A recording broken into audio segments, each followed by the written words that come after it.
video surveillance industry. And today I'm going to talk to you about the evolution of the video surveillance software market.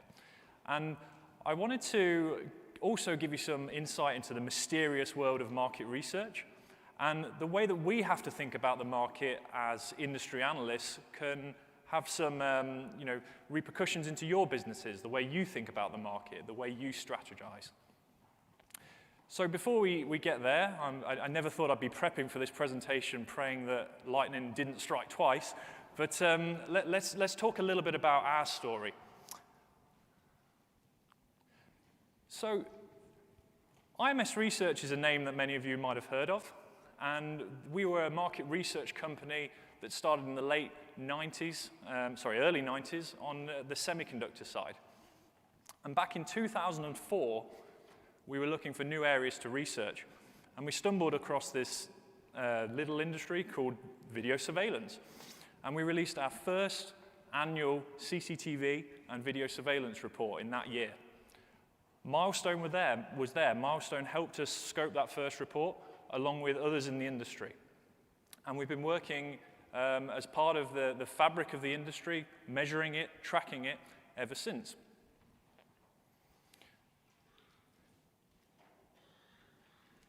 In 2012, just after I joined the company, we were acquired by an American company called IHS, the name many of you still use and identify with us today. In 2016, IHS merged with Markit. And what many people don't realize is that in late last year, we were acquired by a British company called Informa. Now, Informa are the world's largest events company. And what they're doing is they're building out a technology research division called Informa Tech. And we sit in that division, the 400 analysts or so that were acquired from IHS Markit Technology, along with some other brands, Ovum in telecoms, Tractica in terms of AI, and we're building out a new research powerhouse. And I'm pleased to announce today that we are rebranding. We're launching a new brand, and that brand is Omdia. We're building 400 or 500 analysts across the technology spectrum. We have 3,000 annual products covering all manners of different technology markets, 14,000 subscribers. And our goal is to connect the dots in today's constantly evolving technology environment. And that's really what I wanted to talk to you about today. Now, I mentioned in 2004 we started covering the industry. And we were there for a major evolution, the transition from analog to network. And it's vitally important that we were there for that because the industry needed someone to keep a finger on the pulse, a third party perhaps, to measure that. What a lot of people don't realize is that actually that transition, if you look at it in unit shipments of cameras in a simple form, it wasn't until 2015 that there were more network cameras shipped and entered the market annually than analog cameras. Much later than many of you would probably imagine. So we were there for that, and we're going to be there for the next stage of the evolution. So we perhaps have a different perspective. We're not a video surveillance vendor, we're not a distributor, we're not an integrator. So we really have to think about the market in a different way. We think about how to measure that. So I wanted to talk a little bit about our methodology, and maybe that will give you some insight to how we work. So let's start at the beginning with this man. Now, are there any history buffs in? I'm guessing not many of you know who this guy is.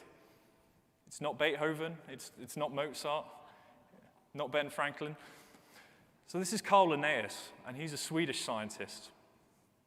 And many of you are thinking, well, where are you going with this, Josh? How are you going to link Carl Linnaeus to the video surveillance industry? And if you were thinking, well, obviously, both Carl Linnaeus and Martin Gren, the inventor of the network camera, are alumni of the University of Lund, well done, partial credit. But that's actually not where I'm going with this. So Linnaeus, he was the father of taxonomy. And that's the classification of living things. Because to understand evolution, you've really got to be able to classify things, define them, think about their relationships to one another. And the definitions there are vital. So this is a rough taxonomy of our industry, of our market, traditionally what we have measured. And this has been the scope of our research for many years, a lot of them since that 2004 first report. I've got individual definitions for all of these product categories, and don't worry, I'm not going to take you through them today in excruciating detail, but those definitions, when you think about them, are pretty important. If you've had a definition for a while and you encounter a new product and you think, well, this doesn't really fit. If that's a new product, that can be a sign of something innovative and perhaps an evolution in the market. If it's a product that's been out there for a while, maybe your definition needs a little bit of work. When you're looking at market research as well, it's always important to consider these sort of changes when you look particularly at year-on-year growth, that sort of thing. Because it's a challenge of the market research industry to account for that when you present data. You've got to be ensuring that you're comparing apples with apples.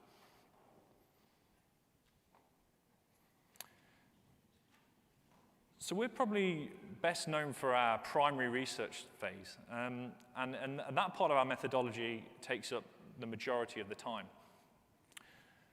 We spend a lot of our time collecting information, collecting data on many of the vendors in the video surveillance market.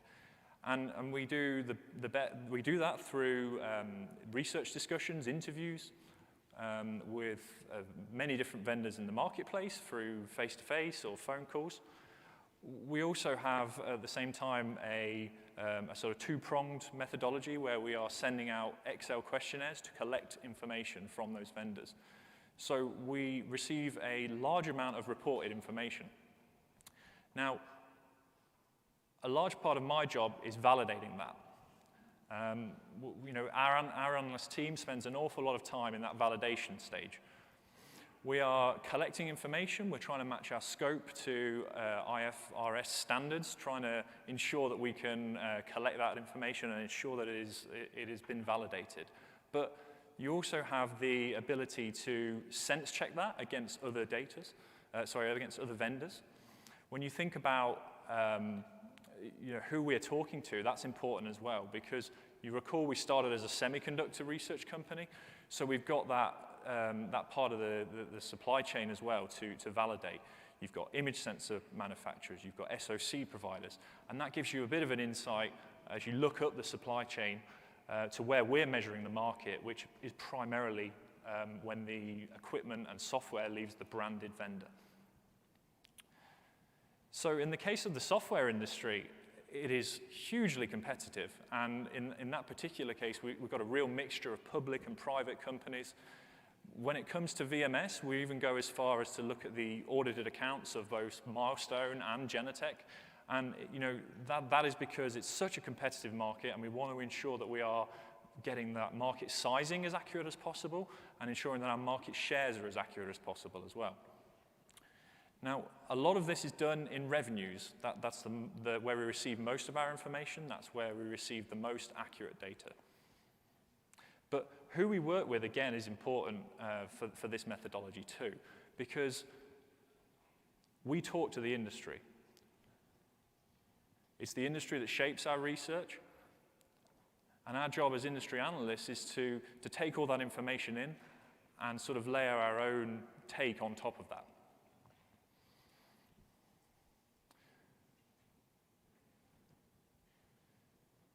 So if we take that scope that I'd mentioned from Mr. Linnaeus, if we look at these main product categories, you've got here some market stats. These are in revenues, and these are for the 2018 calendar year.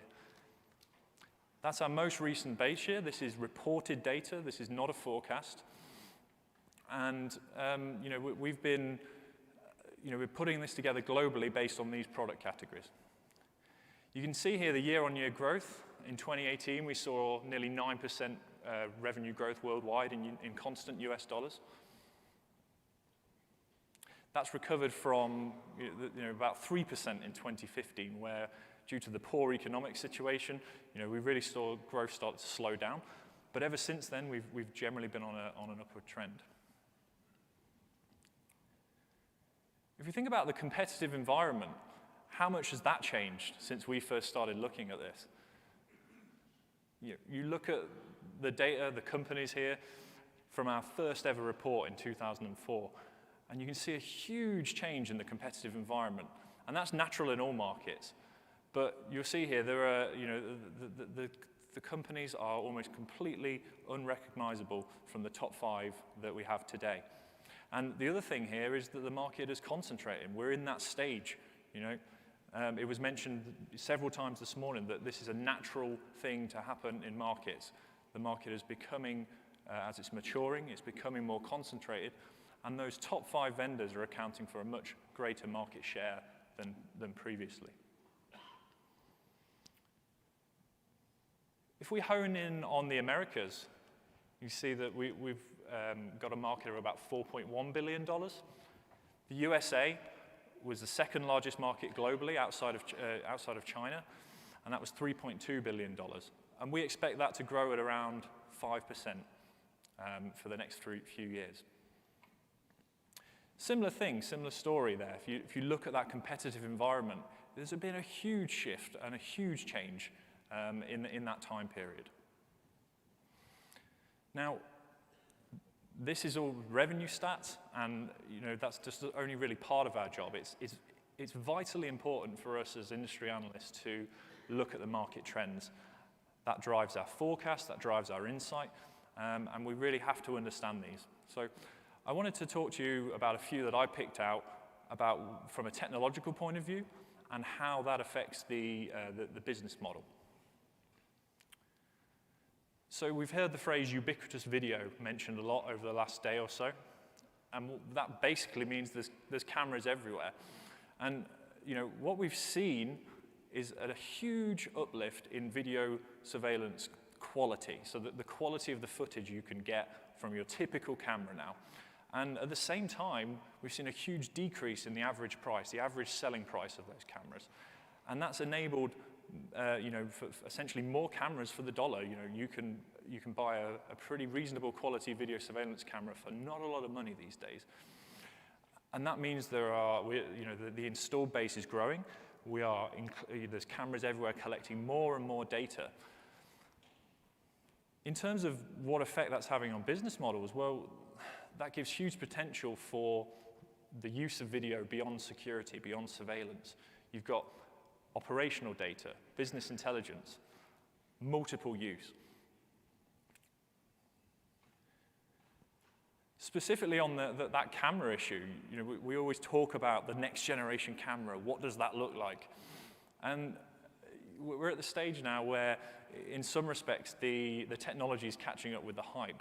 The latest generation ASIC SoCs in the camera, they're bringing, someone once used the phrase to me, a laptop in the sky, essentially. The power of compute in these cameras means that they can cope with the very latest deep learning algorithms. We're looking at dedicated operating systems on those cameras. We're moving storage from the center of the network, essentially, out to the edge. You've got a bit of a battle coming up between a dedicated operating system for the camera. There's some people using Linux, there's going to be some using Android, and that's particularly interesting. Again, what that's enabled from a business model point of view is these app marketplaces. Again, not a new concept, but we're starting to get to the point where the technology is catching up to realize that as a mass market viable business model. The other thing that the app marketplace is doing is it's moving the sale from always being before installation to have the potential for sales after installation. And that's a big shift.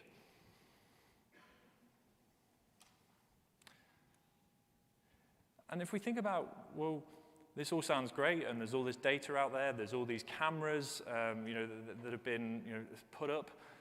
What about the back end? We've got to start connecting the silos. the back-end architecture has meant that it's a huge challenge to get everything on the same platform. Once you can do that, you can have software start to tap into that, and it means there's a huge value in the video surveillance software that potentially, due to the siloed nature of our industry over the last decade or 2 decades or so, has not necessarily been there when you've been using a closed system. The other thing there, we've got hardware innovation and software innovation combining.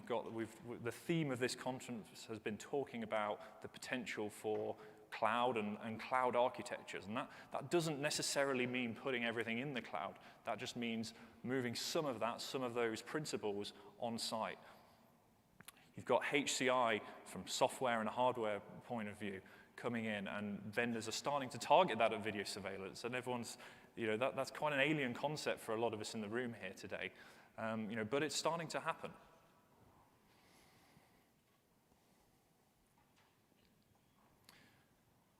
I've been talking in revenues so far in terms of our market stats. But one of the interesting things is we do also measure the market in units. And we try and use a similar methodology, but as I'm sure you can imagine, I mentioned we get our best reported data in terms of revenues. And in terms of that validation stage, well, that makes it a little bit more tricky when you start talking about revenues. They are much harder to validate due to lack of accounting standards. And so what that means is we have to think a little bit differently when it comes to unit shipments. It's a bit more straightforward for something like a camera. At the end of the day, a camera, to a large extent, is a camera. You are box counting.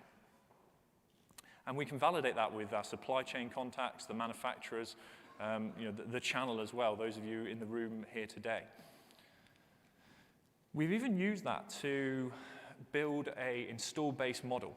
Now, it is a model, but what we've done and what we feel is particularly unique is we've leveraged our unit shipment data back from 2004. We've surveyed people, we've built in replacement rates, and we've varied them in different industries, different geographies. And one of the key numbers from that is 1 billion cameras installed by the end of 2022 from the professional channel. That doesn't include consumer cameras. So, that's where we're going, this industry, this scale. There's huge potential there.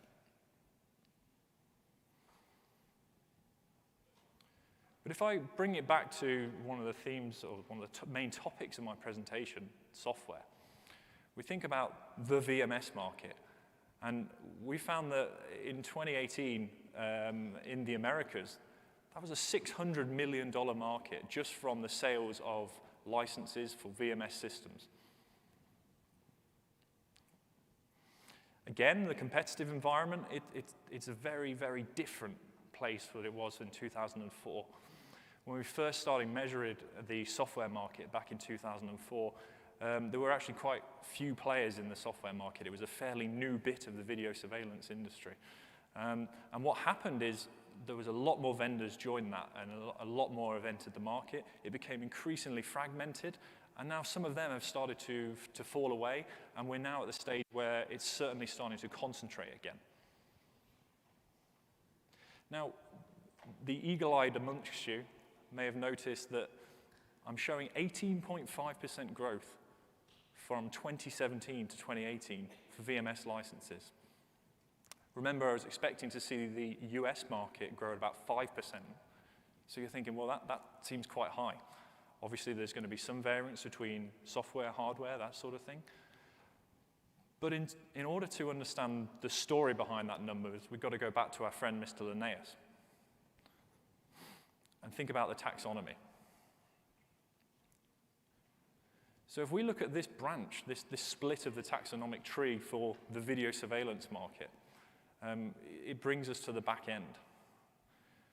We're not just looking at VMS, we're looking at recorders, DVRs, MVRs, the servers and the storage side of things as well.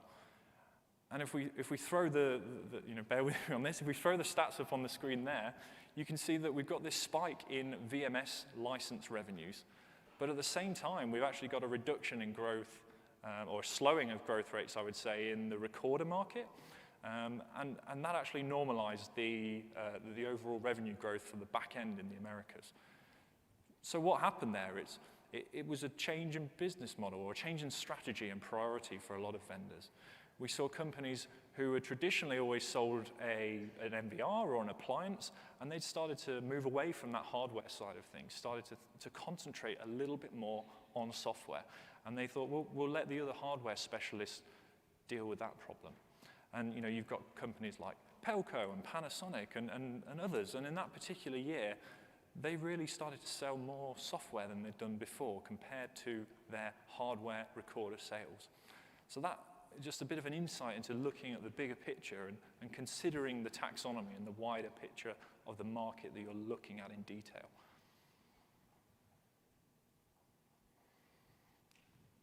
But again, just honing in on that evolution of the software market, well, how to measure it, as that hopefully illustrates, it's becoming a little bit more complex, especially when you try and measure things in licenses or not in revenues. And that's one of the secrets, I think, of the market research industry in general. Every firm is struggling with this issue. You think about software and services and measuring it. It works pretty well in revenues, but when you try and drill down and get a bit more insight, thinking about how that relates to physical product, in terms of software licenses, it gets a lot more complex.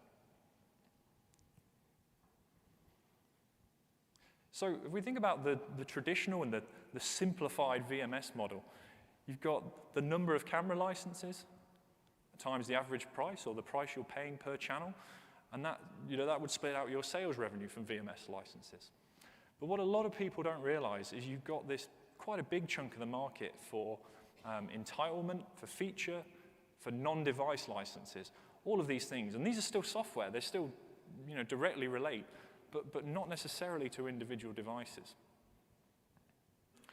And really all you can do is you can start to split that out and think, well, let's drill down a little bit and try and get some more insight there. Let's look at the camera management element. Let's look at the revenues and look at the actual, the physical cameras or the channels attached to that, because that's really the question that we're trying to answer. How many new cameras are going into that VMS market each year? How many are attached? And then you group everything else together in revenues. One of the other complications is video analytics. You think about, well, again, it's so fundamental now. It's a huge trend, the video analytics market. And again, what we're starting to see is the advancements in the last few years have been huge, have been almost exponential. Deep learning capabilities. That has meant that the CSI that we see and love on our TVs, the technology is starting to catch up with that. It's another sort of layer of hype, but it feels a little bit like we're getting that bit closer. But let me ask you this, well, what is a license of analytics? What does that look like? There's, particularly from a market level, if you're doing my role as an industry analyst, how do you harmonize that across the entire market? You've got different strategies, different approaches, different license structures from so many different vendors.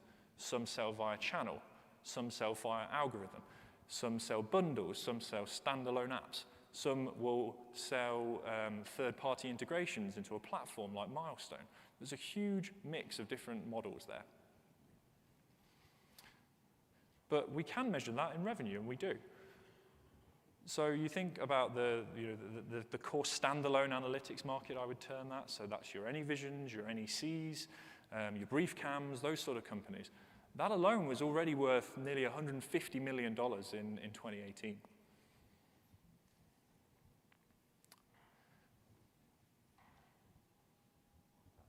One of the next complications is, well, where do you draw the lines? Where's the scope of the video surveillance software market? If we take a control room as an example, it's almost a moving target. What is and what isn't a VMS? The lines certainly are blurring. Some of these apps I've got on the screen as an example, most people would traditionally agree, well, that's not a VMS. But what we're seeing is convergence beyond them and beyond maybe the underlying VMS platform. So, when you think about integrating in a control room scenario, maybe you've got a VMS system that's tying into these different modules, but what do you do with the entitlement licenses for that? Do you count them in these other markets? Do you count them all together? It's a hugely confusing thing to try and pin down, and as I said, it's a bit of a moving target, but certainly this idea of ubiquitous video, that's driving this evolution in software. You're seeing that progress, and you're seeing that expansion. And it's certainly not a revolution that I would say is necessarily happening overnight. It's a slow process. We all talk about the video surveillance industry as perhaps a slow-moving beast.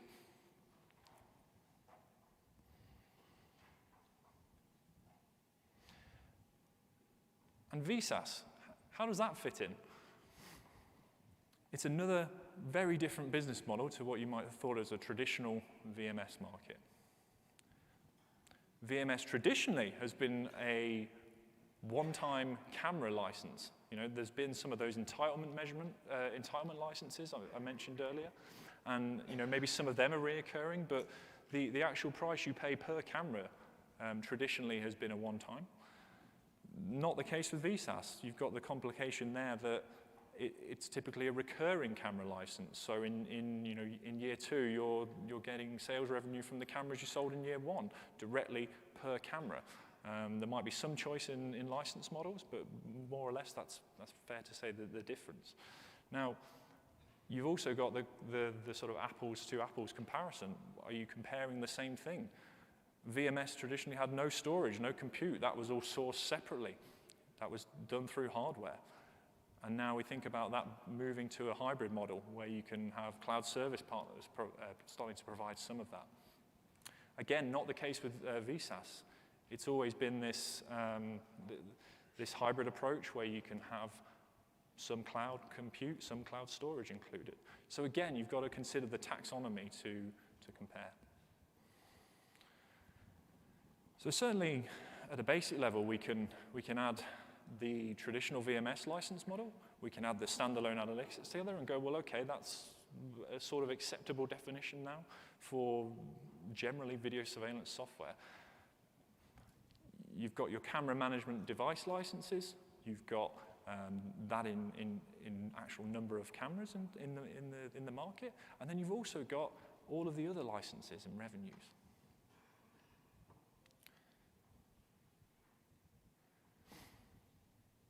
So we think about that as an evolution of how we capture the market. If we plug that in, remember we started this presentation, we had an $18 billion market. We talked about that traditional taxonomy. And what I would say is you add in that new expanded version of video surveillance software. You can add in the non-recorder servers. So that might be your systems builder. That might be the recorders that are hosting the VMS that are not sold as a package. You've also got some HCI hardware and software, which ties into some of our trends about, well, let's bring that cloud architecture on-premise. You've also got your external storage systems. And just adding those 3 things in, that expands to a $21 billion market in 2018. And why stop there? What else are we going to have to add into this in the future? You've got cloud services, you've got video-centric operational software, you've got evidence management, you've got control room software, you've got security management software. The market certainly is evolving. And so, going forward, we need to consider that this is still the case. It's still evolving. We think about this from first the back end. You've had that VSaaS market, and it's traditionally, it's tried to get a lot of the video solely into a cloud model. It perhaps stalled in that. It was trying to deal with, particularly in enterprise installations, too much data. And really, it's come back to this sort of hybrid approach. Well, let's use bridges. Let's have a mixture of on-prem and off-prem. From Kevin's presentation yesterday, we talked about, well, okay, if VMS is coming at this from the other side of the bridge, if you will, it's too starting to consider about going hybrid and going, well, actually, we can not just offer everything on-prem, we can do a little bit of off-prem as well. But that's really where it gets interesting with this idea of a platform as a service and an infrastructure of a service. You're retaining your on-site control. You can use as much hardware as you want or as little as you want. But the key point here is you can bring things into the same platform. You've got this infinite resource available if you need it. And that could be on demand, that could be years down the road. That's really where software, the value there is coming into play. There's a huge potential in what software can do as you start to think about the expanded scope with that resource. Let's also think about the camera evolution. Smart cameras, they're not a new concept, but again, we've seen in the last few years huge movement in this area. The concept is basically let's decentralize some of the recording, let's push that out to the edge, let's push some of the compute out to the edge as well. And these are not all open, these are not all closed, but the open ones have certainly developed this app marketplace where you've got a huge potential for the software to be sold in a different way. And again, I would say that these two models, you don't have to pick one camp. The software vendors and yourselves in the room today, you don't have to make a choice. You don't have to align your business to one of these. You can do both. So hopefully this has given you some food for thought in terms of the software evolution. And as we start to approach that 1 billion camera installed base, there's potential is ginormous to really expand our industry beyond just video management. So thank you. Please look out for Omdia in connecting the dots through this next evolution in the video surveillance industry.